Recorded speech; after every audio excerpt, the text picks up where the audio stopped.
Hi, and thank you for listening. This is Sherry Andrea, and I appreciate you. If you're looking for me, you can find me as usual at sherryspeaks.com, where you can find 80 plus attunements.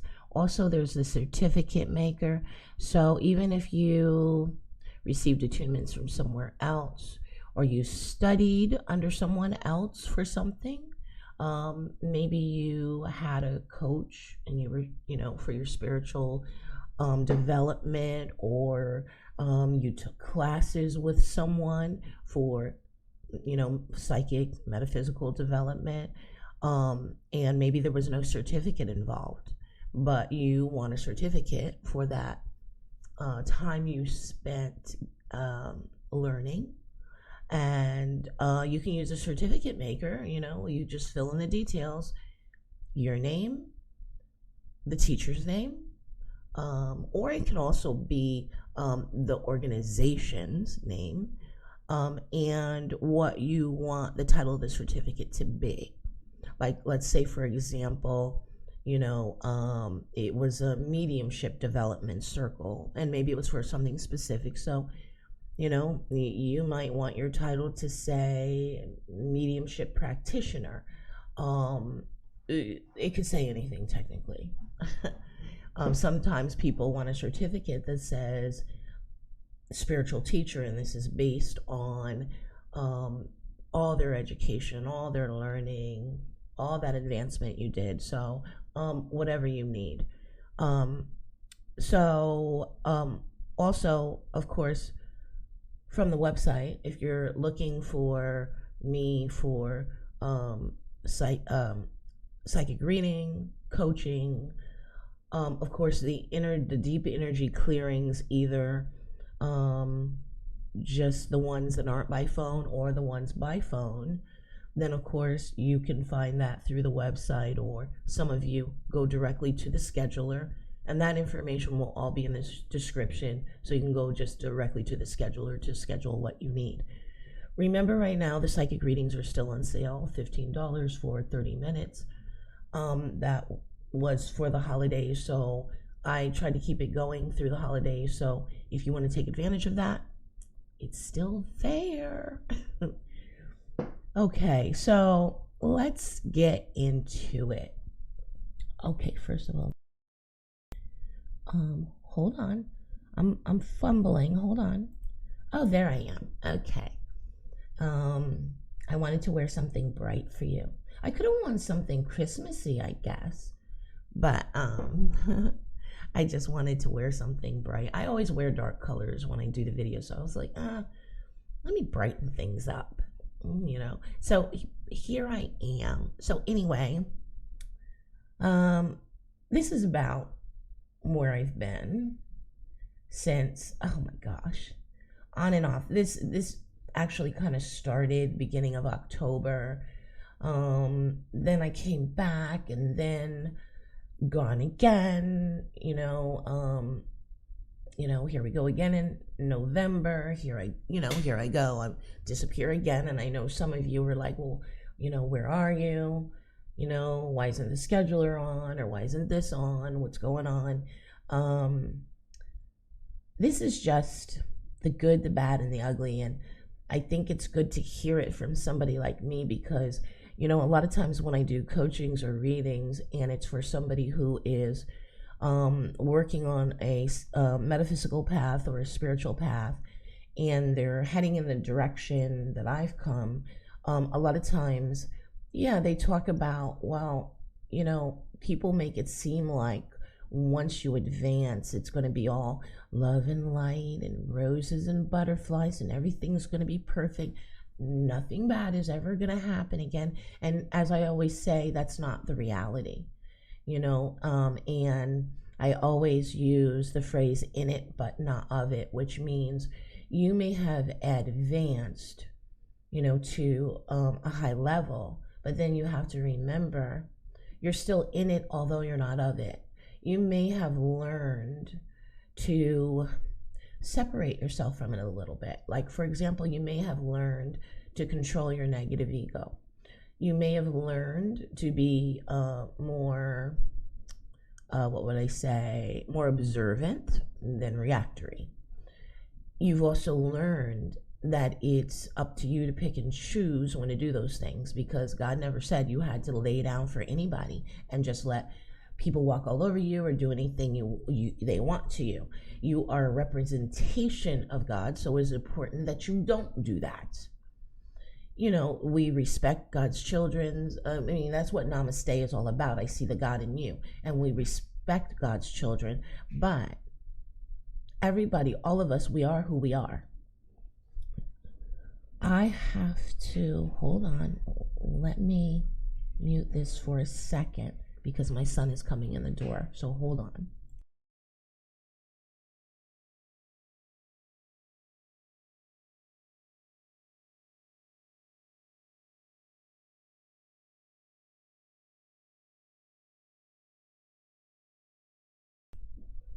So anyway,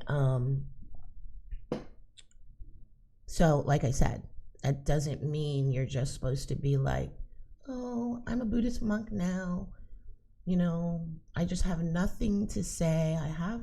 I have no feeling about anything. No, it doesn't work that way. But you do have to make the decision on how you are going to respond to things, how you are going to behave, what is the best way to behave, and also in light of what? Karma. Especially if you're at a high level, that means that when people do things to you, when you're at a high level, they got that karma they got to watch out for. What I mean by that is, let's say cashier at the grocery store you see all the time was having a bad day, and she took it out on you. Or maybe you were having a bad day. Let's use that example. You were having a bad day and you took it out on her. But now wait, going to the Buddhist temple and taking it out on a Buddhist, master who's at a very high level, you're having a bad day, you take it out on him. Oh, everybody back up away from you. Why? Because they don't want to get any on them. That's different. Messing with somebody that's at a high level where they don't have it coming, or you really treated them in an inappropriate way, or you really hurt them, that's different. Now you're going to have some karma coming at you. Watch out for tripping over curbs and stuff. I know it's like a joke, but it's not a joke. But anyway, so, just because you've advanced doesn't mean you're not still living in this world. You still have to deal with everything. So anyway, that's kind of in the short version of where I've been, is that I had a pain crisis in October that was really bad, and I ended up going to, I think, the emergency room 3 times. I think I already talked to you about the one time where I had a really, really bad experience. And then I talked to you about having to go back, to a different emergency room, and then I ended up having to go back again. So this time, it started with a pain crisis. And then once that got under control and I thought, okay, it's just about over, pain's just about all gone, then I had an incident where I actually, something with a really bad congestion. Well, I'm not going to explain how it happened, but needless to say, back to the emergency room again to get a breathing treatment. Okay, a couple days goes by, I'm at home, and I knew one of these times, doctor had told me that on I don't know if it was an x-ray or what, it was probably not an x-ray, they saw that I had gallstones. Okay, so back to the emergency room again, because now gallstones are bothering me. I'm having severe pain from the gallstones, or I think it's the gallstones. I went back to the emergency room, they verified it was gallstones, but at the same time they do their x-rays and everything, and they're like, well, on a previous one, we saw you had this aortic aneurysm, they said, we have noticed this time that it's gotten larger and there is inflammation around it. So they're like, that's really dangerous. So we want to send you. I was at Winter Park, AdventHealth Winter Park. Yeah, AdventHealth Winter Park, which is one of my favorite emergency rooms. I love it. I love the people. Never had a bad experience there. So I always go to that one. Well, they wanted to send me to AdventHealth Orlando, which is, I guess you would call that a trauma center, because like, I remember when I had my heart attack years and years ago, that is where they flew me to, and that is where I had all my procedures and everything. So that's where they wanted to send me to by ambulance. And I really think I have a little bit of PTSD when it comes to hospitals, emergency rooms, the experiences I've had. So at first I didn't want to sign the paperwork to go. At first I hesitated when she handed me the pen, and I just kind of froze. She's like, what's the problem? And I go, I don't want to go. And she's like, you're not going to go. Now, they'd already called for the ambulance, everything. And I kind of freaked a little bit. I was like, no, I don't want to go. And anxiety set in and everything. And I finally kind of calmed myself down, took a couple of deep breaths, and was like, okay, I'm going to sign it and I'm going to go. I'm just going to trust, I did one of those things. I'm just going to trust. Yeah. I kind of regretted trusting because I was like in the ambulance on the way there. I was thinking, I wish I hadn't signed it. I wish I didn't go. So off to AdventHealth Orlando I went, and get there, the room that they go to take me to, they start to wheel me in, and then they back me up. They're like, okay, we can't put you in there. I was like, why? What's going on? They're like, there's no bed in there. I'm like, oh, is this how this is going to go? Is this a sign that I shouldn't have come here? And I ignored it. I was just like, no, Sherry, it's not a sign. It's normal. They probably had to take the bed out for some reason. They're going to go and get a new one. And, a nurse came along. They were like, oh, don't worry. Let me go get you a bed. And she was real nice. And so they got me settled in the room and everything. And, I was fine emotionally at first. The first night and everything, I was okay. It was probably from the next morning on, the next couple of days, that I just was not handling it well.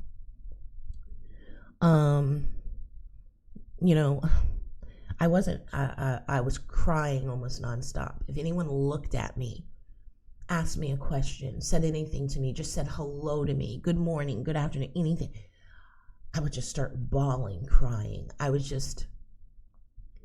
really having a hard time emotionally getting myself together. And I know it had to do with the experiences that I've had. And, I started my journey with being in hospitals for sometimes long periods of time when I was 17 because of my sickle cell disease. And so there's been a lot of experiences that I've had. Some of them good, but a lot of bad. And, I'm just to the point where, I don't know, it starts to pile up. And so, to skip ahead, I was in there 5 days, and within those 5 days, I want to say I had probably no less than 15 doctors. There was multiple rheumatologists. I probably saw 3 kidney doctors, 1 or 2 cardiologists. I'm trying to think of all the doctors. 2 or 3 infectious disease doctors. Of course, there were some other doctors that were also associated with the hospital. One of them that I just got to mention her name because she really truly was the bright spot. I wish I could have taken her home with me. her name was Kimmy Clinton, Dr. Kimmy Clinton. Oh my gosh. Talk about an amazing doctor, amazing woman, her attitude, her everything. I couldn't say enough about her. And she was the one that kind of was trying to help me, like, emotionally, like, kind of get myself together. And yeah, the things she said to me did help a lot. And I wish I could have thanked her in person. But anyway, so there was a lot of, it was very emotional on my end, but there were a lot of really good nurses. I had some favorites. So the nurses were great, but you have a variety. You have some new, you have some that have been doing it for a long time. You have some that are just, they're just naturally good at what they do. But the only issue that I had that I've been through it before, and I think that it's probably a problem that a lot of people deal with, unfortunately. And no one has managed to fix this. The insurance companies haven't fixed it.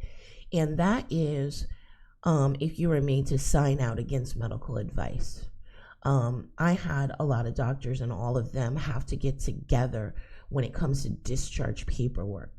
So when I waited 3 days to try to get a certain MRI, and it was the last thing that I needed to do before I could be discharged, because the doctors couldn't agree to discharge me because, if you've got 1 or 2 tests left to do. And I had already been told by the one that requested it, well, the results take 5 days to come back. So, of course, he said, of course, I'm not going to make you have to stay in the hospital for the 5 days waiting for results.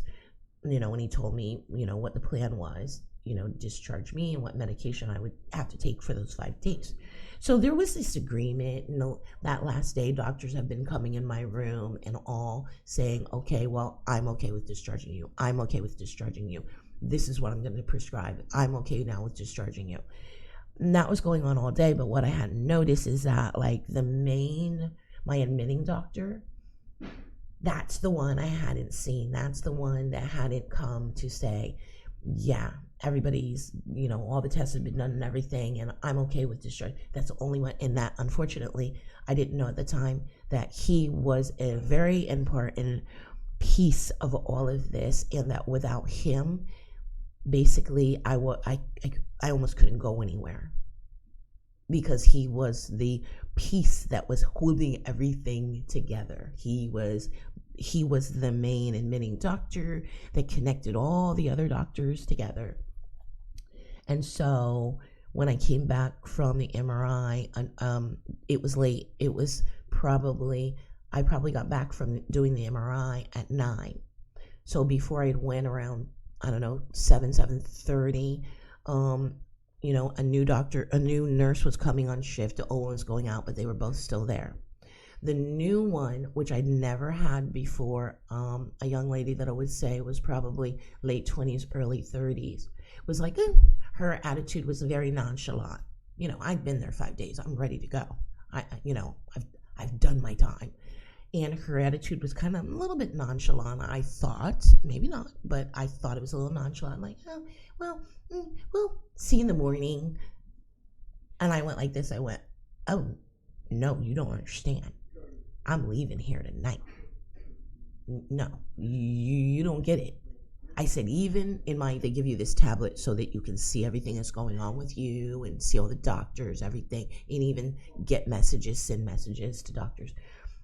I said, even in your little tablet with the records, it even says in there, the suggested or recommended discharge date was that day.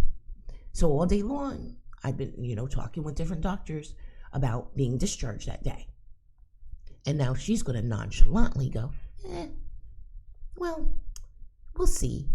We'll talk about it later. We'll see what happens in the morning. Very nonchalantly, like, who are you? Like, that's how I felt. Like, who are you? to come in the third quarter or the fourth quarter. I don't know sports references. Who are you to come in the fourth quarter, not having been here, not knowing what's going on, to just nonchalantly brush me off like that when it comes to me leaving? Okay, so I make that clear. I said, so you need to start calling doctors to let them know, because they all have to sign off like a yes to discharging. So they have to call all those doctors. I come back from the MRI, nothing. She's acting like, oh, okay, well, let me check your vitals. And she's just going on like we just gonna have another normal night. And I say, well, did you start calling the doctors? Well, no. And I'm like, look, you need to do that, because you've got to get everybody to sign off and agree, because you need to do the discharge paperwork. The discharge paperwork needs to be done. I know the routine. And at one point I did say to her, look, I've been in and out of hospital since I was 17. I know the routine. I know how this goes. I know the routine. I'm not new to this. I don't know. Some of you may say, okay, well, maybe you saying that, putting it that way, maybe putting it that way, maybe wasn't good. Maybe wouldn't have been the best way to deal with her, being as how we were new to each other. I hadn't had her as a nurse before. Maybe so, but I think you can understand why I was there at that point, But anyway, so yeah, at this point, not putting my best foot forward at this point. I'm looking out for me. Literally, I'm looking out for me. And at one point she said, oh, I know you want to get home. Things you want to do, and still we're getting that little bit of a nonchalant attitude she's throwing at me. But I understood. I'm like, she doesn't know me. But I did explain it to her. I said, look, while I've been up in here, my son's been home alone, although he's 18. I've spent all my money. I spent all my money giving him money to have food ordered and delivered to the house. I've had my parents bringing him food. Sometimes they would go and get him, take him home, feed him, send him home with food, plus them coming a couple of times and bringing him to visit me.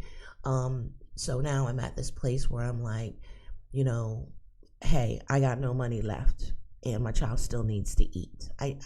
And as long as I'm here and I can't work, I can't make any money. I feel well enough. I did 2 readings while I was in the hospital. One went well. They left me uninterrupted for an hour. And then the 30-minute one I had to do, I think it was the day that I discharged. Unfortunately, I wasn't left uninterrupted by that nurse. I think it was that day. Unfortunately, no, it wasn't a nurse. It was a doctor that came in of rheumatology, I think.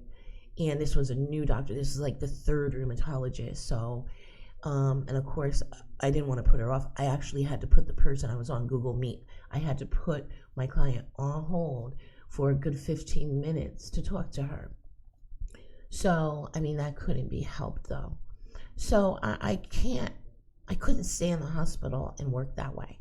I was like, no, I've done all the tests and everything. Almost all the results have come back except for this last MRI that I'm doing. No, it's time to go. That was my attitude. It's time to go now. I feel like I was trying to end a date where the person I'm dating wanted a little bit more time with me, but I was just like, no, this isn't working out. We've done what we could do, but, let's just get the kiss over with and let me go. That's how I kind of felt. So anyway, it didn't go well. One of the doctors that she called actually said to me, conveyed the message through her to me, that he wasn't ready with what he needed for the discharge paperwork. Basically, that's like saying It's the evening. I'm at home now. I'm relaxing. I'm having dinner. I'm with my family. I'm not going to drop what I'm doing to do whatever I need to do to discharge you, to do my end of it, my paperwork, whatever. And actually told her to tell me. So you'll probably have to stay in the hospital 1 to 2 more days longer for us to get the discharge paperwork together. It's crazy. You just asked me to stay in the hospital, not because I'm sick, not because there's more tests that need to be run, but because you dropped the ball. All of you dropped the ball, and you weren't ready. You weren't prepared to do the discharge paperwork because you thought it was no big deal for me to wait on you. That's what I don't understand. That's what I'm saying. Insurance companies need to do something about this, because the reason for not wanting to discharge me had nothing to do with medicine, tests. It had to do with paperwork on their end. They weren't prepared to give me discharge paperwork. And so how does that equate to AMA, against medical advice? Tell me. I'll wait. How does that equate to against medical advice? Against what medical advice? Everything had been done. All the tests had been done. Most of the results came back except for that last MRI I did that evening. And the doctor that ordered that MRI had already said to me, well, of course, I'm not going to keep you in the hospital waiting for those results. They take 5 days. It seemed like everybody was just talking, I guess, up until that point. And I guess I just naively didn't realize it, that everybody, what they were telling me was just talk, and that I shouldn't have taken it maybe seriously. I shouldn't have taken them for what they were saying. So anyway, although I understood, I didn't understand. But I think it's just common sense. I think any of you listening to me tell you this, it's just common sense. Why do I have to sign out AMA? So anyway, the nurse, she gets somebody on the phone. She's like, oh, here's doctor. He wants to talk to you. And at first I was just like, no, I don't want to talk to anybody. She was like, you're not going to talk to... And I was like, okay. She's like, it's the doctor on call. Okay. So he was very nice. He apologized and he explained. He was like, it's a lot of doctors for them to get together and to contribute to this discharge paperwork. But then he explained, the thing is that your attending is the most important one in this process, and your attending hasn't done any of their part yet, and they are the glue that holds this puzzle together. And he apologized to me, and he was like, hey, I understand. I've been through it before, where I've had to wait 3 days to get an MRI, and I'm thinking, once you get it, well, what's the holdup? Why do I have to continue staying here, even though everything's been done? Now you're basically saying you don't want to discharge. You just want me to sit here for no reason other than to give you time to do your paperwork. And I didn't agree with that. He apologized. He didn't agree with that, but unfortunately there was nothing he could do about it. Now, he did promise to have somebody call me the next day, and no, that didn't happen. It was important. It's supposedly, these doctors, these nurses have been like, oh, it's your health, it's important. He's like, well, I guess it wasn't that important, because no, I didn't get a call from anybody the next day. Nobody called me. I don't know if he couldn't reach anyone or if he did and left messages, but they didn't think that it was important. So as of right now, I probably have only a portion of the medications that I need, because that's the other thing that wasn't done. Only one doctor put his script into my pharmacy. Now, yes, it is I think the most important medication. I do have that, but the rest of them didn't. So I only have a portion of the medication that I actually need. I did call back the next day, and guess what? They said Well, unfortunately, if you sign out AMA, all that goes away. There is no way for us to go back and do discharge paperwork. You will have to make an appointment with every one of those doctors and from them get those scripts. So that is what I'm going to have to do. Luckily, I have everything I need. I'm ready to do that. That's not a problem. It's not a problem. It's just shouldn't have to be this way. I shouldn't have had to do that. Do you know that that's the second time I've been forced to do that in 2 months where it wasn't a medical thing? It was for some other reason. But yet, what are the medical institutions using this AMA paperwork as a coverall? Like, okay, anytime something happens, goes wrong at discharge, we'll just throw that out at them. Oh, you gotta sign this. What's going on? So, needless to say, I'm sitting at home trying, trying to have, trying to be positive about it, trying not to feel like, okay, I was treated some kind of way. But, the icing on the cake for me was before I left that night, when I was talking to this new nurse I'd never dealt with before. I said to her, look, this whole time I've been here, I've been very nice to everybody. I've been, other than my crying, I've been very nice to everybody. I've been very nice. I've been very pleasant. I've been very understanding. I've been very patient. And she looks at me and I swear, she looks at me, looks up. She was a little bit shorter than me. Looks up at me like this, and she gets closer. She goes, no, you haven't. Like that. Literally, she goes, no, you haven't. Like as if to say, you're saying that, but if you're showing me some Karenicity, you've probably been a Karen the whole time, which wasn't true. At that point, I'd had enough. I was putting my foot down, but I hadn't done that before. The only thing I'd done was, I would get teary-eyed, I'd be crying, but I hadn't been putting my foot down before. I'd been like going with the flow, going with the program. Oh, okay.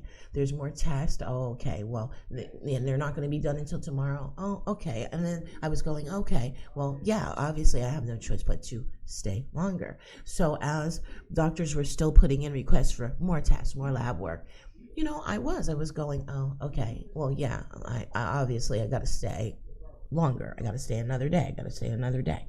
So I think I was being decent. I think the only way I negatively affected anybody was when they had to listen to me cry. I'm sure that wasn't a pleasant experience for them. But I don't think I was mean to anyone. However, I guess she perceived that I was being mean to her because at that point I was putting my foot down. So I was kind of taken aback a little bit when she said that to me on the evening of the 15th, and my name is Sherry Hanshaw.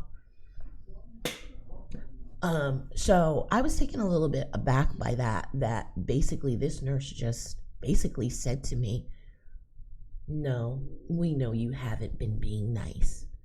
Really? You train nurses to talk to patients this way? Oh my gosh. Okay, not my business. I'm not her boss, whatever. So that was a little bit of the icing on the cake. I liked her. I thought she was nice. I thought she was a sweet girl. But that's kind of where our relationship went. I gave her a hug. She walked me to the elevator, and I gave her a hug before I left. I told her that I hope, she had a good night and everything. And I thanked her for her patience. I apologized, that even though it wasn't her fault, that she was the one I put my foot down with. And I gave her a hug before I got on the elevator. And I could tell by her body language and a little bit of her reaction and just her energy that she was a little surprised that I gave her a hug. But sometimes people are surprised when people are decent to them. When people are like, hey, look, I know it's not your fault. And I'm not blaming you. It's not your fault. Yeah, you had to take the brunt of my frustration and my annoyance, but it's not personal. It's not personal. And so my giving her a little hug was to let her know, hey, I don't have a problem with you. I thought she was a sweet girl. That was my way of showing her what my true intentions and nature towards her were. And I could tell that she was a little surprised by it. But anyway, so that's where I've been. I'm still kind of recovering. So my scheduler, it's back on as of Monday. So that would be, let me think, 19th, I think that is. So as of the 19th, Monday, the scheduler is open and you can schedule appointments from then on through the week. So if you would like to get a reading, a coaching, and deep energy clearing, you can do that. All I can say is the reason why I told you about what happened is because this is an example of, I don't want any of you to think that just because you get to high spiritual level, a high metaphysical level, that stuff isn't going to happen to you, that you're not going to go through things that are hard, that are difficult, that are trying. This is not a journey where there's an end to it, where there's like, this isn't like, high school, oh, you're done, here's your diploma, never have to do this again. It's not like college, okay, 4 years, here's your degree, you're done, you don't have to go through any of this again. No, there is no end to this journey is one that continues. This journey is one where you're even often tested and retested on the same things. You may have passed the test last time, but now for this very thing, you're going to fail it this time. So this is a journey that doesn't end. And as far as how we learn to interact in a world where we've gained some advancement, yeah, it's a work in progress, and sometimes we do well with it and sometimes we don't. But we keep trying, because the only way you can fail is if you don't try. So we keep trying. It's not always going to be easy, but just keep trying. You just have to remember that. Anyway, thanks for letting me tell you the story of where I've been. I know, how many videos have I done like, this is where I've been? Yeah, maybe we'll be doing less of those, but I just like to let you know, because sometimes you guys will email me like, where have you been? Are you doing readings again? And I'm like, I haven't stopped. Just stuff comes up. But anyway, so thank you for listening. Thank you for giving me your time. Like I said, you know where to find me, sherryspeaks.com. Don't forget to like and share the video. And feel free to comment, especially if you've had similar experiences that you've had to deal with. Feel free to share, or just any of the weird things you've been through. I'd love to hear them. We'd all love to hear them, because it makes us all feel better when we know, well, wait, okay, she went through this. Okay, I'm not alone. I'm not alone. I'm not the only one that this has happened to, or that's happened to, or I've dealt with this or that. So do share, because it helps everyone. Okay, you guys, have a great day. For any of you that I don't talk to, have a great holiday. Enjoy yourselves and your family. And I appreciate you. Namaste.